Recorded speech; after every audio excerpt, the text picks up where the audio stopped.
سلامونه مرګرو زیاتره افغانانو پسې بیګاره سي یو فون کې چې کوم سیمونه وو هغه بند سي. ما پسې خپل هم یو سیم بند شوی او د سهار لاړم حیات آباد فیز 3 کې چې کوم د یو فون دفتر د هغې ته ورغلم. هلته نه دوباره چې کوم د ما بایومټریک وکړو. خیر بایومټریک چې کوم د ګوته چې دا غدر باندې نه لګي او صرف دومره وي چې کارت نه تصویران واخلي او هغه چې کوم د مخکې ولېږي دغې باندې دوباره چې کوم د سیم بیا اکټیویټ کیږي. او کوم افغانانو پسې هم دغه سیمونه چې بند شوي ول او دوی دوباره بیا اکټیویټ کړل نو دې نه بعد د پاکستان د حکومت دغسې پالیسي ده چې هر 3 میاشتې بعد به تاسو ورغئ او دغه سیم ته به دوباره بایومټریک کوئ. لکه تاسو په دې باندې سکرین شاټ کتلی شئ چې سهار زه لاړم ما کوم سیم و هغې ته دوباره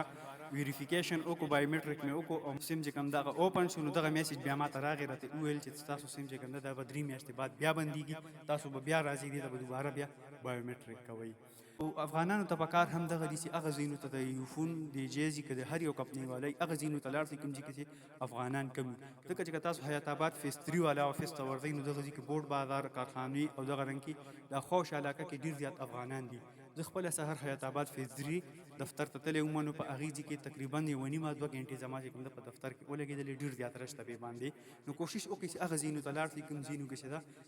رش کم وي نو تاسو کار به چې ده زر وشي. او که دغه ځایونو ته ورځئ حیات آباد کوم چې فیز 3 کې ده یا کوم اتوار بازار سره کوم د یو فون دفتر ته دې ته چې ورځئ نو په دغه ځای کې به هم غنټه 2 چې کوم ده په رش کې لګېږي ځکه چې ډېر زیات افغانان راځي او تقریبا بیګاره چې د پی ټي اې د مغه اعداد شمار مطابق تقریبا 1,15,000 سیمونه چې کوم دي دا په افغانانو پسې بند شوي دي. بیګا ته به هم په همدغه تعداد کې نور سیمونه بندېږي چې هغې دپاره به بیا دوباره بایومټریک کوي. بیګا چې زه صرف په یو فون کې تقریبا زیات تر بند شوي دي.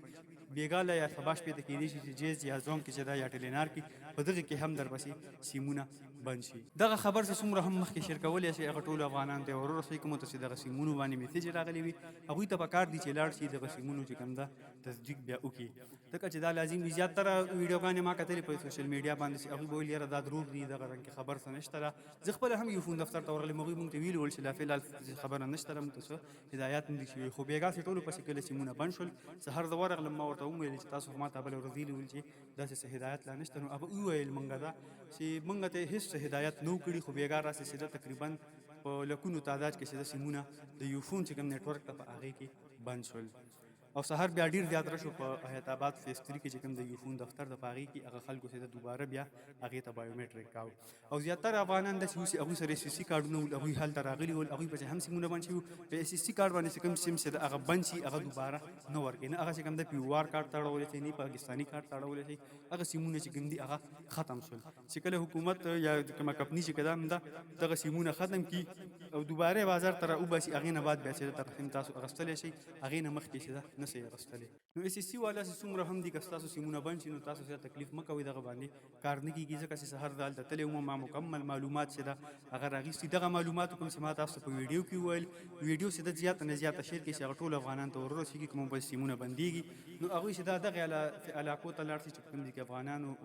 کم وي یا چې ده په کوم دفتر باندې رش کم وي هغه دفترو ته ورشئ که نه 1 غنټه 2 غنټې به چې کوم ده تاسو په رش کې هلته انتظار کوئ. نو دغه معلوماتو کوم چې ما ته په خپله باندې حاصل شوي وو زه سهار په خپله باندې تللی یم دفتر ته ما خپله سیم چې کوم ده هغه بایومټریک مې ورته وکړو نو تقریبا 45 یا 40 منټ کې چې ده هغه دوباره ما ته ری اکټیویټ شو.